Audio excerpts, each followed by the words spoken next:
Muraho neza nshuti bakunzi ba Kanyamukwengo Comedian, turabakiriye tubahaye ikaze mu kiganiro cacu c'uyu munsi. Turamukije abantu bose mudukurikiye muri ahantu hatandukanye, abari muri Afrika yose, abari muri Canada, abari Australia, abari muri Amerika ndetse n'abari muri Europe yose muri rusange. Turavuze ngo murakaza neza mu kiganiro cacu c'uyu munsi ku minsi 15 y'ukwezi kw'icumi umwaka w'ibihumbi 2025. Kuri uyu munsi rero twabateguriye ikiganiro kigufi cyane kivuga ku mateka ndetse n'ibyaranze intwari yabuze mu gihugu ca Kenya, mu by'ukuri Afrika yose ndetse cyane cyane mu gihugu ca Kenya. Ni ikiborogo gikomeye kubera ko babuze intwari ikomeye cyane, umugabo waharaniye ibintu byinshi ndetse bikomeye muri iki gihugu, Raila Amolo Odinga, abenshi bazi ku izina rya Baba. Uyu munsi akaba yarangije mu gihugu c'Ubuhinde, aho bavuga ko yishwe n'indwara y'umutima. Reka rero tuze tubagezeho amakuru n'amateka ndetse make ayo twabashije kwegeranya kuri uyu munsi wa none.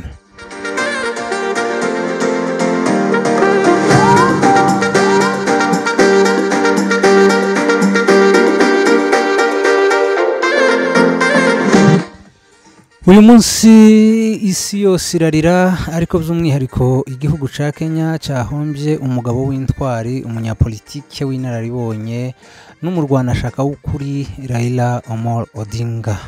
Uyu Raila Amolo Odinga ni muntu ki ku buryo ngira ngo abenshi mwabikurikiranye uyu munsi ku byiriwe hano mu gihugu ca Kenya. Mwabonye imyigaragambyo yabaye mu mujyi wa Nairobi ndetse no mu ntara zigiye zitandukanye. Habayeho imyigaragambyo kuri uyu munsi, abantu bakimara kumenya urupfu rw'uyu mugabo, umunyapolitike ukomeye cyane hano mu gihugu ca Kenya ndetse no mu karere, Raila Amolo Odinga. Uyu Raila Amolo Odinga ni muntu ki? Raila Amolo Odinga yavutse mu mwaka w'igihumbi 1945, avukira mu gace ka Maseno mu ntara ya Nyanza. Aho ngaho niho akomoka mu gihugu ca Kenya. Ni umuhungu wa Jaramogi Oginga Odinga, uwo niwe wari se. Ise niwe wari vice perezida wa mbere w'igihugu ca Kenya nyuma y'ubukoroni cyangwa se nyuma y'ubwigenge. Bamaze kubona ubwigenge muri iki gihugu ca Kenya, ise niwe wabaye vice perezida wa mbere muri iki gihugu ca Kenya. Uyu mugabo rero uko yakuraga niko yabonaga urugendo rwa politike rutoroshe, ariko rutagira irindi tandukaniro uretse gukorera igihugu no kurwanira abaturage. Urugendo rero rw'uyu mugabo Raila Amolo Odinga, urugendo rwe mu bintu by'amasomo cyangwa se uburezi n'ubuzima bw'akazi, uko yize ndetse n'uko yakoze. Raila yigiye ibintu bya engineering, nibyo yize, yabyigiye mu gihugu c'Ubudage, niho yigiye. Nyuma yaje kwigisha muri kaminuza ya Nairobi, nyuma aza no gukora umurimo w'ubucuruzi n'ubugenzuzi bw'ibipimo muri Kenya Bureau of Standards. Ariko umutima we wari uguha ijwi abaturage, by'umwihariko abatagira kivugira, abaturage bano bo hasi. Bavuga ko uyu mugabo amatora yose uko yagendaga bagatsindwa, baravugaga ngo ni perezida w'abaturage, ngo abandi ngo ni ba perezida b'igihugu. Ni ukuvuga ngo yari afite abantu benshi hano, nk'uko abantu mubizi, abatuye hano muri Kenya ndetse n'abakurikirana politike ya hano muri iki gihugu ca Kenya. Uyu yari umuntu ukomeye cyane, yari umugabo ukomeye vraiment muri iki gihugu, bimwe biteye ubwoba, ku buryo yari umugabo w'umupoza, akenshi wagendaga abumupoza kuri leta yose igiyeho, bakabanza bagasa n'abatumvikanye, nyuma bakaza kumvikana. Ariko mu by'ukuri igitangaje, iki gihugu ku benshi babizi ni igihugu cya demokarasi, kigira demokarasi nyinshi. Uyu mugabo nubwo yabaga ari umupoza wa leta zihari, ariko umuperezida wese wabaga uhari, nubwo babaga hari ibyo batumvikanaho, baramwubahaga kubera ko yari umugabo w'inararibonye muri ibi bintu bya politike, kandi wari ufite audience nini mu baturage. Yewe umuntu atotinya kuvuga ko hari abanyakenya bamwe mu by'ukuri bafataga uyu mugabo nka perezida wabo, nubwo arangije ataricara ku ntebe y'ubuperezida.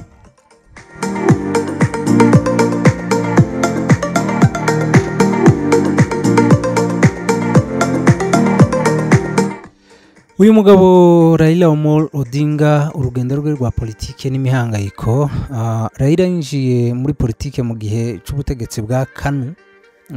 Ubwo butegetsi bwa KANU, aho igihugu cya Kenya cyari gifite ishaka rimwe rukumbi.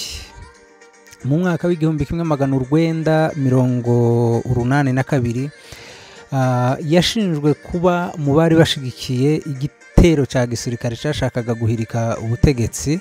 Kubera ibyo ngibyo yarafunzwe imyaka myinshi ataburanye, ariko ntiyacogoye, yarafunzwe ico gihe aratotezwa, ariko mu by'ukuri ntiyigeze acogora ngo ave mu byo yari yaratangiye.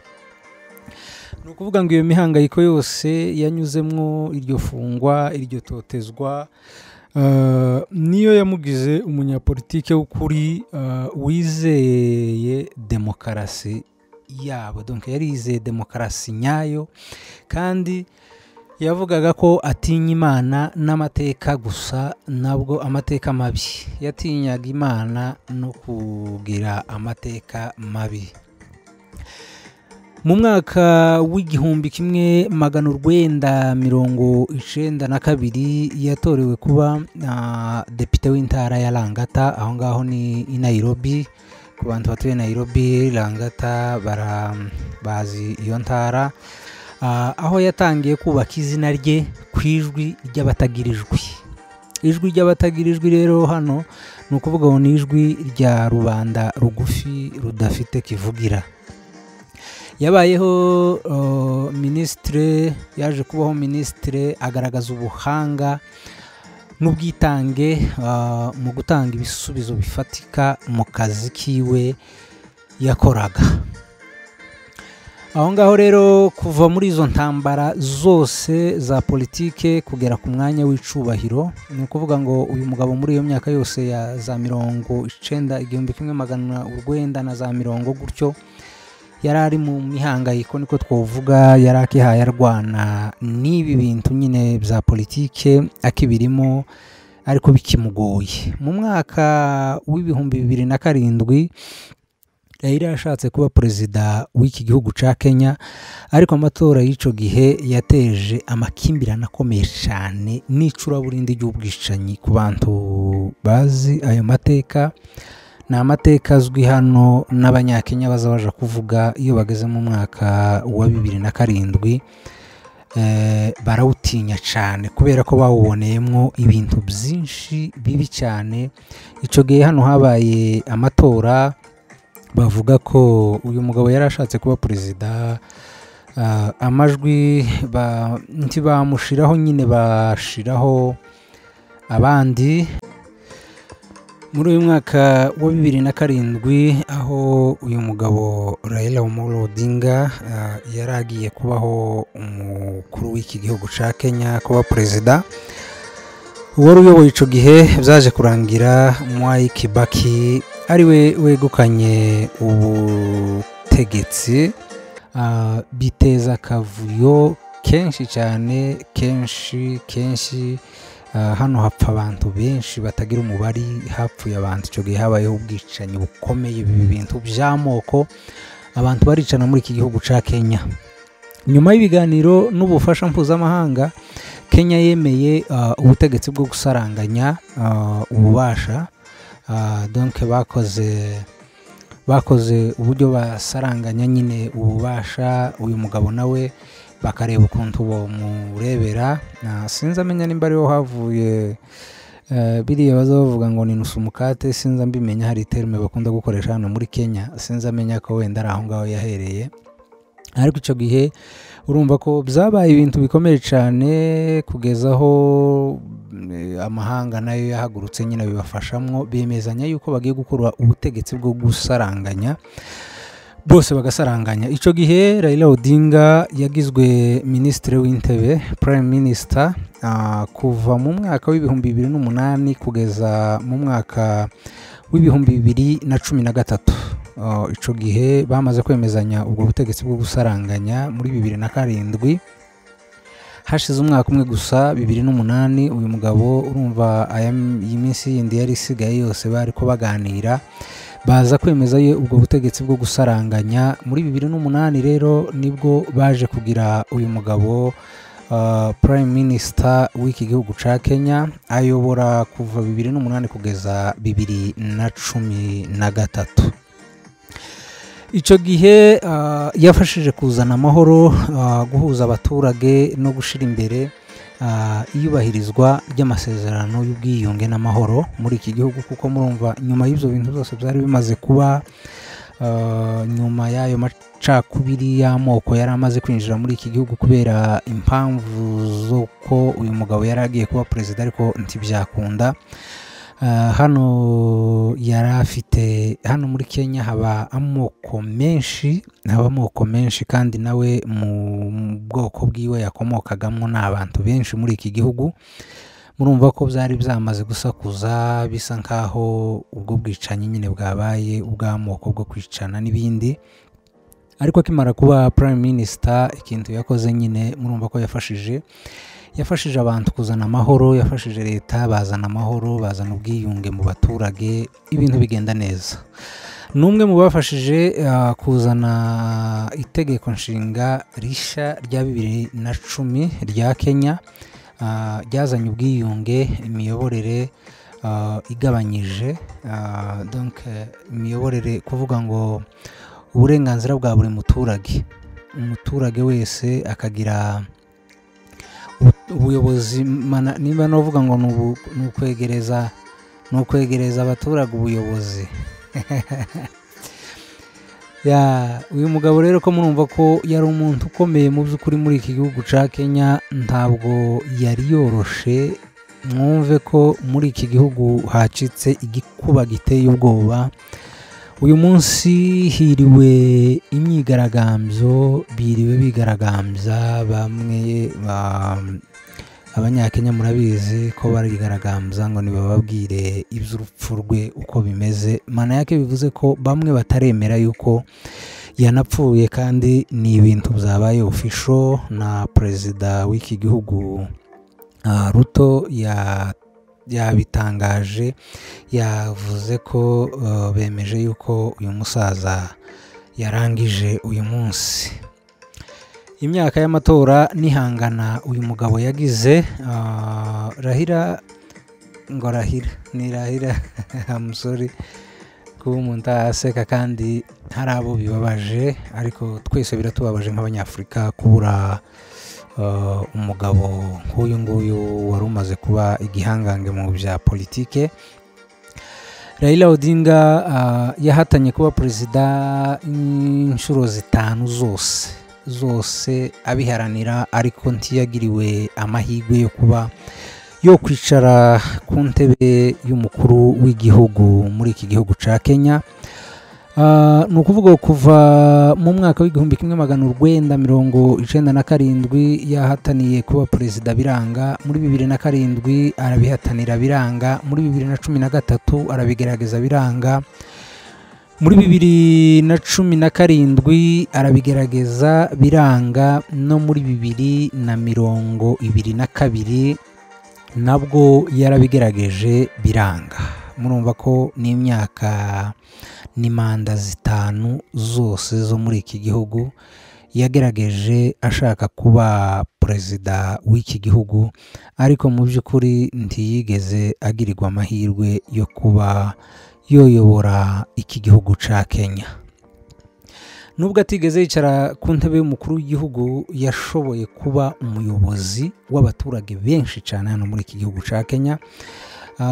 Umuco witotezwa n'umunyapolitike udatsindwa n'ibihe. Uyu mugabo mu by'ukuri ni ikigero c'umunyapolitike udashobora gutsindwa n'ibihe cyangwa ngo acike intege kubera ibyo yanyuzemo, kuko ari mu bantu baharaniye ibi bintu kuva kera cyane.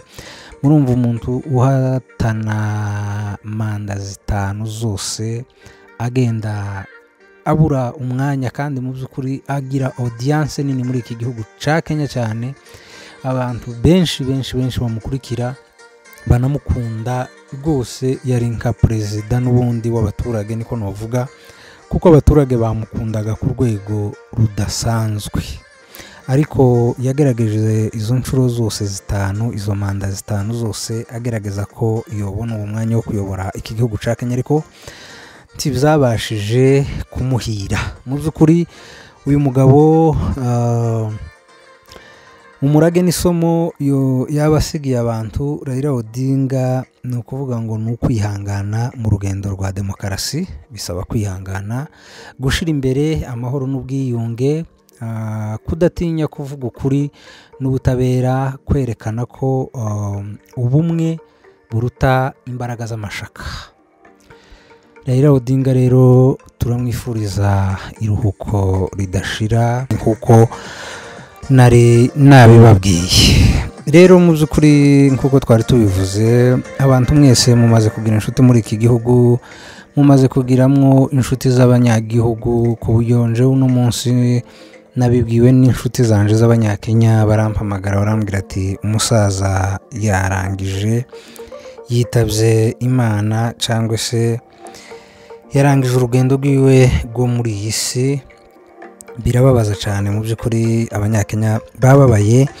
Inshuti zawe ufite, uyu mugabo ntiyarakiri umunyapolitike w'iki gihugu gusa ca Kenya, ahubwo yari amaze kuba umunyapolitike wa Afurika muri rusange.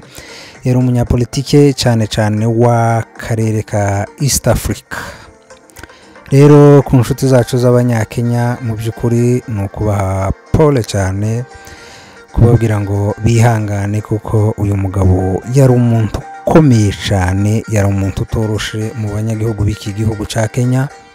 Hari abantu bamwe bari bazi ko ari we perezida wabo, hari abanyakenya bamwe bari bazi ko uyu mugabo ari we perezida, niwe bumvaga ko ari nka we perezida wabo, kubera kumukunda. Suko wenda bari babizi ngo babihamye nyine ko ari we, kuko babaga bazi perezida w'igihugu, ariko kubera urukundo bamukundaga, nawe bamubaraga nkaho ari perezida wagiraga ngo none iki gihugu kiyoborwa n'abaperezida 2 icarimwe. Mu by'ukuri ndugu zangu wa Kenya, napenda kutoa rambirambi zangu za dhati kwa taifa la Kenya kufuatia kifo cha Mheshimiwa Raila Amolo Odinga. Tumepoteza kiongozi jasiri, mwenye maono na mzalendo wa ukweli, aliyetoa maisha yake katika kupigania haki, demokrasia na umoja wa wananchi wa Kenya. Ila si wananchi wa Kenya peke yao, lakini amepigania kwa leo. Raila Amolo Odinga alikuwa kwa level ya politician wa Afrika, sana kwa East Africa community. Tumepoteza mtu muhimu sana. Urithi wa uongozi na upendo wa Mheshimiwa Raila Amolo Odinga kwa watu wa Kenya sana, ila na kwa watu wa East Africa ama wa Afrika kwa ujumla, utaendelea kuishi milele katika mioyo ya wengi. Mungu ailaze roho yake mahali pema peponi. Murakoze rero nshuti zacu mwabashije kudukurikira. Abari muri Afrika bwije turavuze ngo mugire ijoro ryiza. Abari hanze ya Afrika ku yindi migabane, Amerika, Canada, Australia, turavuze ngo mugire ibihe byiza ndetse mugire n'imirimo myiza. Abari muri Europe namwe muramuki. Ciao.